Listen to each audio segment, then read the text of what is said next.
Bismillahirrahmanirrahim. Assalamualaikum warahmatullahi wabarakatuh.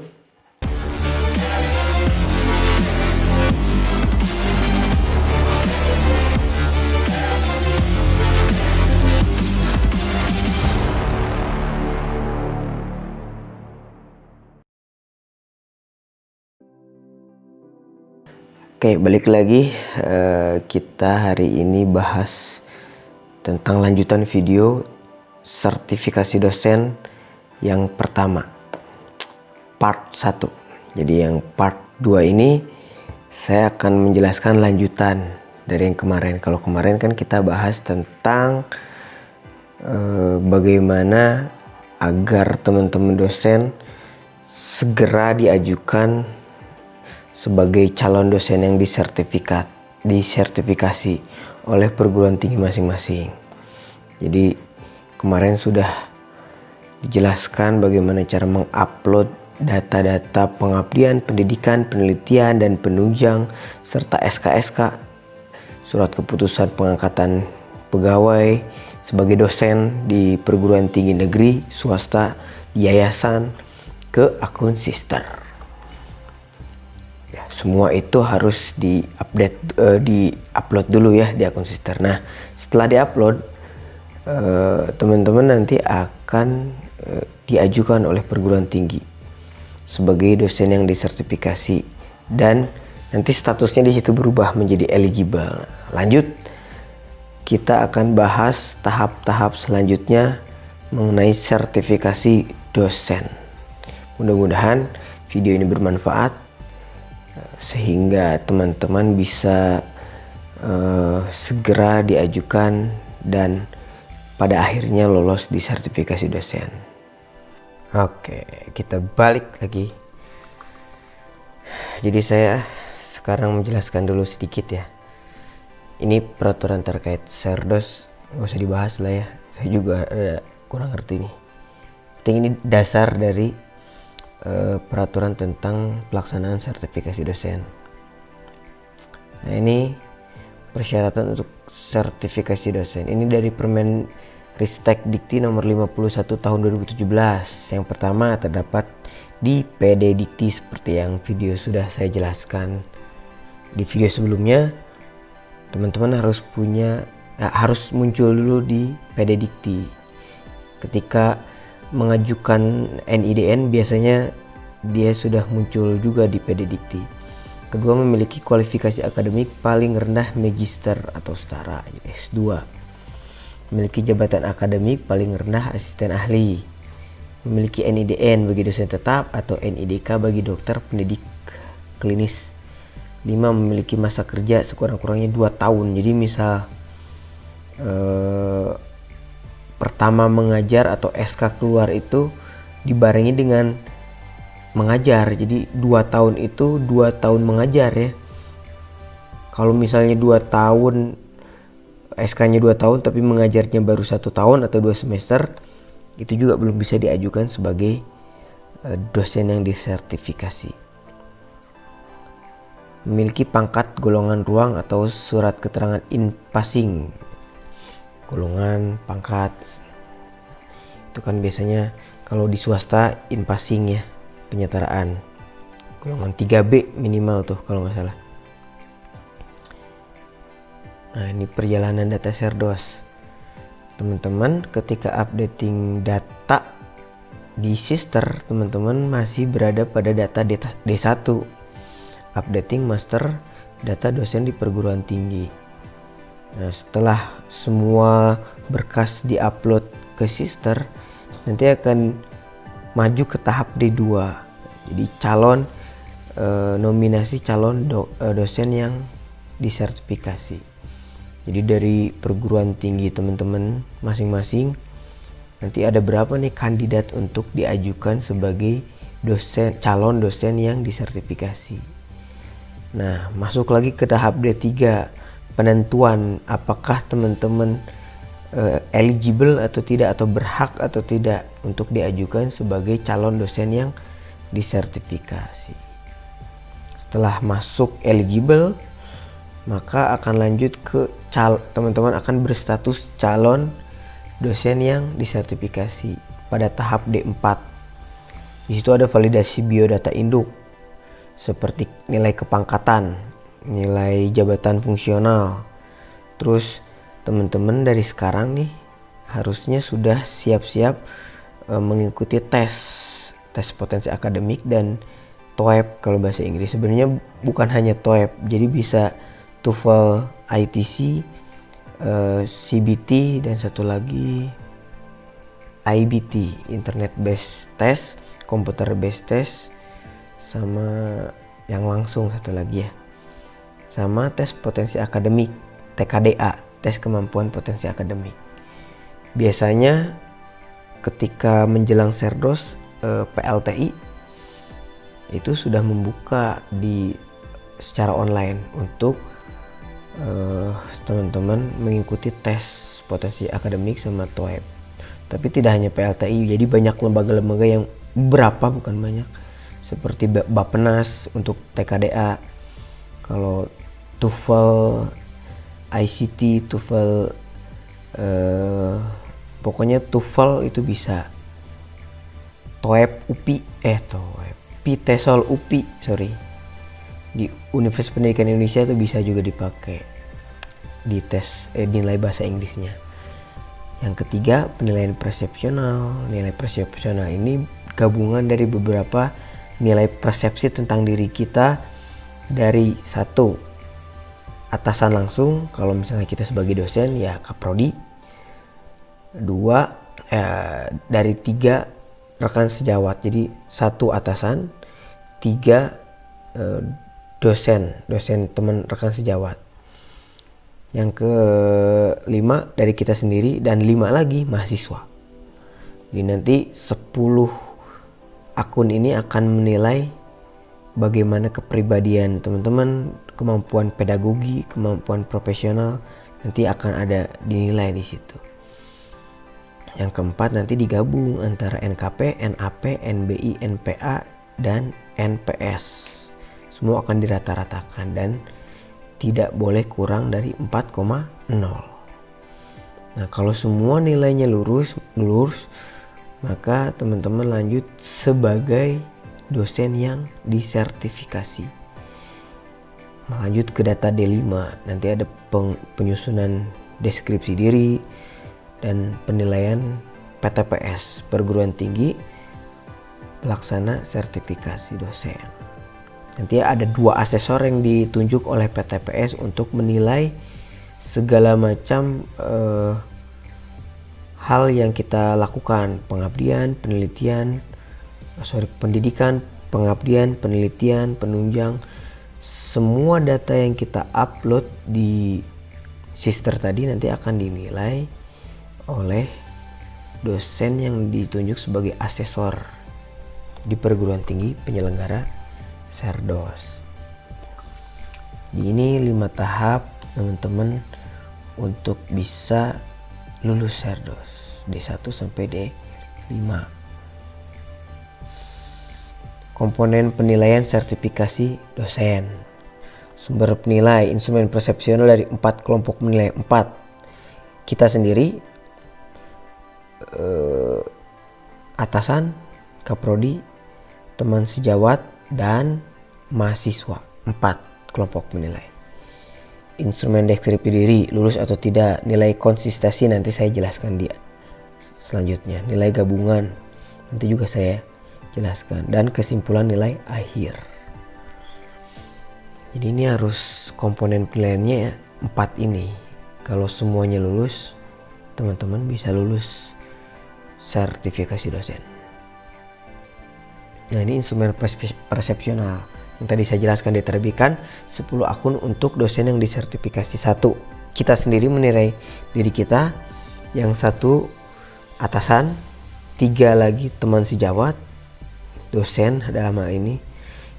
Nah, 5 akun lagi kepada mahasiswa. Mahasiswanya random, nanti akan dipilihkan oleh pimpinan biasanya. Jadi nanti pimpinan mengajukan nama-nama mahasiswa, diajukan kepada panitia sertifikasi dosen di perguruan tinggi masing-masing. Nanti akan dikasih token biasanya si mahasiswa tuh untuk login dan menilai persepsional kepada kita. Kompetensi yang dinilai ada 4. Pedagogi, profesional, kepribadian, dan sosial. Karena sebagai pendidik yang dinilai, apalagi kalau bukan 4 kompetensi ini. Gitu. Lanjut lagi. Nah, ini instrumen dari penilaian persepsional. Sebenarnya ini berubah-berubah ya. Mungkin setiap tahun ada perubahannya nggak banyak sebenarnya. Nah, nanti ini skor nggak ada nih di instrumennya 1-7. Kalau di sini kan kelihatan. Nanti di akun sisternya skor ini nggak kelihatan. Nah, hati-hati dengan nilai-nilai yang dengan pertanyaan-pertanyaan negatif. Kadang ini kebalik. Kalau yang positif kan 7 itu bagus. Kalau yang negatif 7 itu buruk. Jadi usahakan kepada teman-teman yang menilai dan mahasiswa yang menilai agar teliti membaca soal, teliti membaca aspek persepsional ini. Jadi sangat menentukan soalnya hasilnya. Oke, nah ini kompetensi profesional sama kepribadian dan sosial. Kita lanjut aja ya. Nah, ini sedikit kriteria kelulusan instrumen persepsional. Nanti semua nilai teman-teman yang diperoleh dari mahasiswa, teman sejawat, atasan, dan diri kita sendiri itu dirata-ratakan. Jadi dapatnya berapa tuh dari skor range 1-7 itu semua dirata-ratakan. Nah, nilai rata persepsional ini tidak boleh kurang dari 4,0. Kenapa? Karena nilai gabungan dari nilai persepsional, NKP, nilai kepangkatan, nilai bahasa Inggris, dan nilai potensi akademik itu batasnya 4,0 ke atas. Kalau 4,0 ke bawah, teman-teman tidak bisa lanjut ke tahap D5. Jadi usahakan berbaik-baiklah di lingkungan kampus, mengajarlah dengan baik, bersosial dengan bagus, berinteraksilah dengan baik sesama rekan sejawat agar nilai persepsi ini bisa baik juga. Karena kalau nilai persepsinya kurang dari 4 akan berpengaruh terhadap nilai gabungan nanti. Ratanya jadi kurang. Banyak kejadian yang tidak lanjut ke tahap D5 itu nilai persepsionalnya rendah. Karena apa? Satu, dia galak. Mahasiswa pada sebal tuh. Karena mahasiswa ini akan di random ya. Yang milih bukan kita tapi pimpinan biasanya yang milih, menunjuk mahasiswa sebagai penilai kita. Penilaian atasan jelek misalnya, atau pernah masalah dengan 1-2 dosen yang kebetulan dosen itu jadi penilai persepsional kita di tahap serius ini, ya udah wassalam. Berbaik-baiklah teman-teman di lingkungan kampus gitu. Nah, ini kategori nilai persepsional NPS per 7 kali 100%. Nanti ada kategori nilai persepsional tinggi, sedang, rendah. Kategori ini akan berpengaruh terhadap nilai konsistensi nanti di akhir.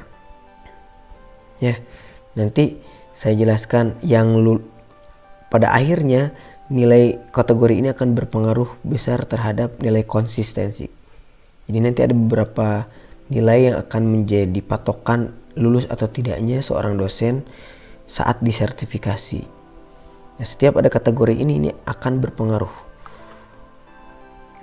Nah, ini ketika sudah tahap D4 dinyatakan lolos, nilai gabungannya lebih dari 4, maka teman-teman akan masuk ke tahap D5. Dimana di tahap D5 ini yang paling penting adalah bagaimana teman-teman menulis deskripsi diri.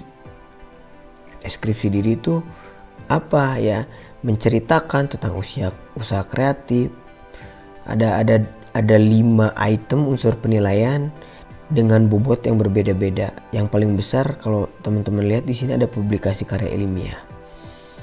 Nanti ada panduan cara menghitungnya juga nih sebenarnya. Nah, nanti di video berikutnya saya jelasin tips menulis deskripsi diri yang benar ya. Kalau baik ya tergantung persepsinya juga. Yang jelas deskripsi diri yang aman. Aman tuh artinya aman untuk dinilai asesor, karena ada deskripsi diri yang gak aman. Yang kayak gimana yang gak aman? Yang nyontek. Karena deskripsi diri yang dibuat oleh teman-teman nanti itu akan dicek plagiatisme. Cek plagiatnya dengan yang siapa? Dengan peserta-peserta dosen yang sudah lulus atau yang belum lulus sebelumnya, yang sudah pernah mengupload deskripsi diri di sistem sister. Jadi ketika nanti teman-teman mengupload deskripsi diri, nanti ada tahapan cek plagiat di situ. Nah, di tes. Banyak kejadian dosen-dosen yang tidak lulus sertifikasi dosen karena penilaian deskripsi diri ini.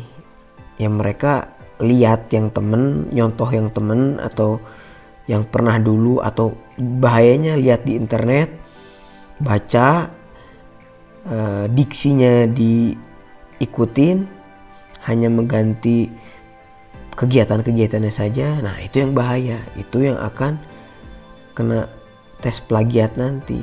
Plagiatnya lebih dari 50%, ya udah, sudah bakal dipastikan teman-teman tidak akan lulus sertifikasi dosen.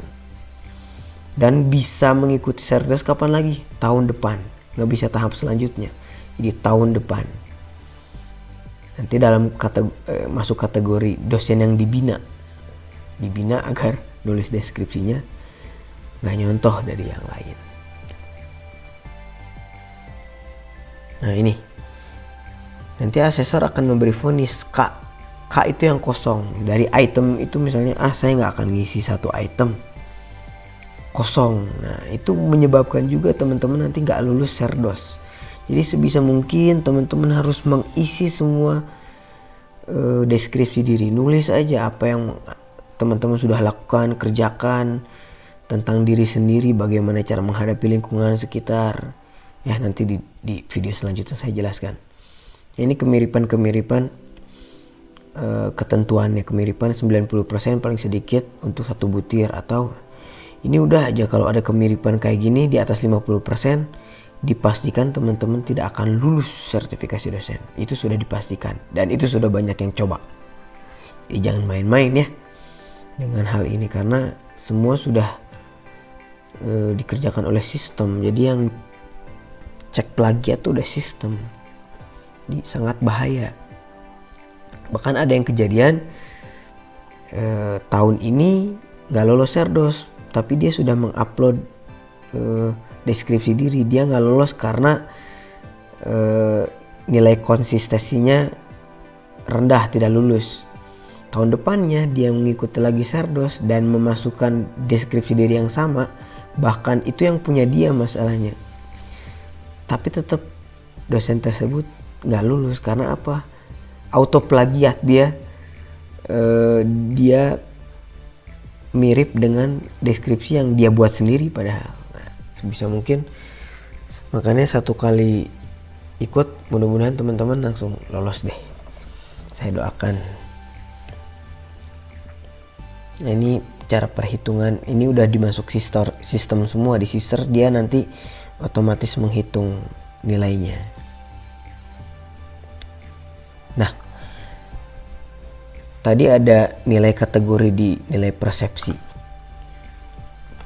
Di nilai deskripsi diri ini juga ada kategorinya, tinggi, sedang, dan rendah. Dan nilai kategori ini nanti akan juga mempengaruhi nilai konsistensi. Nanti ada tabel nilai konsistensinya, akan saya jelaskan. Jadi sebisa mungkin kategori tinggi, sedang, rendah ini tidak jauh berbeda dengan nilai persepsional tadi. Jadi range-nya jangan terlalu tinggi, rendah, rendah, tinggi gitu. Nah, itu terlalu jauh, nanti berpengaruh, nanti ada tabelnya. Nah ini perhitungan nilai konsistensi. Kalau persepsionalnya tinggi, konsistensinya tinggi, maka lulus. Sedang, lulus. Rendah, lulus. Yang sedang gimana? Tinggi sedang. Jadi range-nya satu tahap aja. Tapi kalau tahapnya dari tinggi ke rendah, dari rendah ke tinggi, maka konsistensinya rendah. Dan ini dikhawatirkan akan berdampak pada kelulusan teman-teman di proses sertifikasi dosen ini. Jadi terlalu riskan. Dan mungkin nilai konsistensinya berada di tahap tinggi atau sedang. Jangan sampai rendah. Karena ini akan berbahaya sekali terhadap hasil Serdos, teman-teman. Nah, ini data penyebab tidak lulus Serdos dari ini tahun 2016 ya, kayaknya udah ini juga. Sampai sekarang lihat. Alasan tidak lulusnya kebanyakan di deskripsi diri. Jadi sebisa mungkin tolong teman-teman menulis deskripsi diri itu sendiri deh. Kalau bisa jangan baca-baca. Nanti saya kasih tips dan triknya ya. Nah, ini ketidaklulusan dari jabatan fungsional paling banyak di asisten ahli. Kenapa? Karena misalnya tahun ini kuotanya 10.000. Di tahap gelombang pertama yang lolos ke D5 itu ada 1.500 misalnya ini bagusnya nih 1.500. Nah, nanti akan diurut tuh mana yang lebih prioritas. Biasanya dosen-dosen muda dan masih asisten ahli, kalau kejadiannya kayak gitu ya, itu akan diperingkat di ranking nanti mana prioritas yang lebih berhak dulu nerima Serdos, walaupun nilai kita memenuhi misalnya, tapi karena kuotanya sudah memenuhi lebih, biasanya asisten ahli yang nilainya jadi paling rendah. Tapi ini jarang terjadi ya teman-teman, ini jarang terjadi. Biasanya dari 10.000 kuota misalnya tahun ini, biasanya itu gelombang 1 tidak akan terpenuhi semua, itu biasanya. Jadi mudah-mudahan tidak terjadi hal seperti itu. Nah, ini perhitungan nilai gabungan. Nilai gabungan yang tadi saya jelaskan terdiri dari nilai jabatan akademik, nilai kepangkatan, nilai persepsional, nilai bahasa Inggris, dan nilai potensi akademik. Misal teman-teman sekarang sedang di posisi jabatan akademik asisten ahli dan S2. Oh, berarti ini S1 bisa loh ya. Tadi saya bilang S2 nggak bisa. Kalau lihat tabel ini S1 bisa. Maka sekurang-kurangnya NAP teman-teman itu berada di range 4. Artinya itu batas minimal dari kelulusan di nilai gabungan. Jadi kalau asisten ahli S2 NAP-nya sudah pasti 4. Kecuali S3 asisten ahli itu 5. Maka ketika teman-teman yang merasa asisten ahli dan S2, usahakan nanti dongkraknya di NBI dan NPA, nilai bahasa Inggris dan potensi akademik. Karena kita punya standar nilai paling rendah di kategori lulus tuh 4. Karena nilai kepangkatannya pun kita rata-rata kan golongan 3B. S2 itu kecuali udah teman-teman ada yang 3C ya udah punya nilai 5. Nah, nilai NBI dan NPA ini masih mengkonversi nilai TOEFL dan TKDA-nya PLTI ya.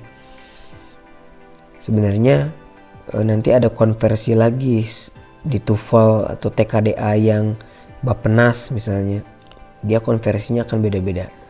Jadi ini TOEFL dan TKDA-nya PLTI. Jadi kalau mau aman mending di PLTI aja. Karena nanti si nilai itu akan terintegrasi dengan di sister, otomatis keluar nilainya di sister, ngelink. Jadi webnya PLTI, sistemnya PLTI langsung ngelink ke sistemnya Kemendikbud. Jadi semua datanya langsung di store. Kenapa? Karena kalau teman-teman pakai TOEFL misalnya, IELTS atau apalah itu, dikhawatirkan banyak terjadi kecurangan karena banyak beredar sertifikat TOEFL palsu di luar sana. Jadi kalau mau aman mending tesnya PLTI saya sarankan. Walaupun saya TKDA-nya bukan PLTI, pakai Bappenas karena saya pernah tes dulu di Bappenas. Jadi saya pakai yang itu aja karena nilainya udah lumayan. Nah ini konversi selain TOEIC tadi, nilai bahasa Inggris. Nilai angka konversinya ke 1 sampai 7 ya. Kalau misalnya contoh teman-teman TOEFL paper base-nya di 478. Nah, nilainya berarti 4. Atau computer base testnya di 184. Maka nilai angkanya di 5 dan seterusnya. Ini konversinya. Jadi range nilai Cerdos itu 1 sampai 7. Nah, dosen yang disertifikasi dapat menggunakan penilaian kompetensi pedagogi pekerti atau apply approach sebagai pengganti nilai kemampuan dasar akademik atau kemampuan bahasa Inggris. Syaratnya, teman-teman harus memiliki jabatan fungsional minimal lektor. Jadi, misal nih, aduh saya lemah nih di bahasa Inggris. Gimana caranya? Teman-teman kalau punya sertifikat pekerti atau apply approach yang diadakan oleh PTPS, teman-teman bisa menggunakan itu untuk menggantikan nilai TKDA atau TKBI yang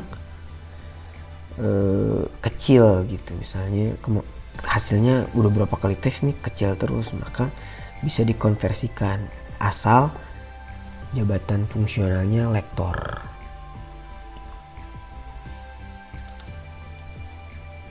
Nah ini nilai nih. Jadi sekurang-kurangnya pasti nilai 4 aja. Jadi nggak ada nilai 3 kalau teman-teman punya sertifikat pekerti atau apply approach. Tuh. Oke, konversi skor kompetensi pedagogi nih nilainya. Jadi nggak ada nilai 3 di sini. Di minimal udah aman. Jadi penjelasan singkat tentang proses atau langkah-langkah sertifikasi dosen. Mudah-mudahan bermanfaat.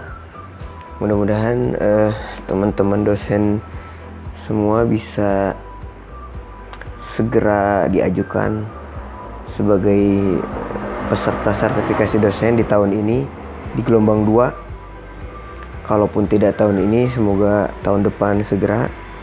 Yang jelas itu hanya penjelasan sebagian kecil sih sebenarnya. Kalau mau dijelaskan pasti akan banyak pertanyaan lagi dari teman-teman yang nonton video itu. Kalau ada pertanyaan boleh di kolom komen. Kalau saya bisa jawab, insya Allah akan saya jawab. Sekian video kali ini. Semoga bermanfaat dan salam sejahtera untuk kita semua.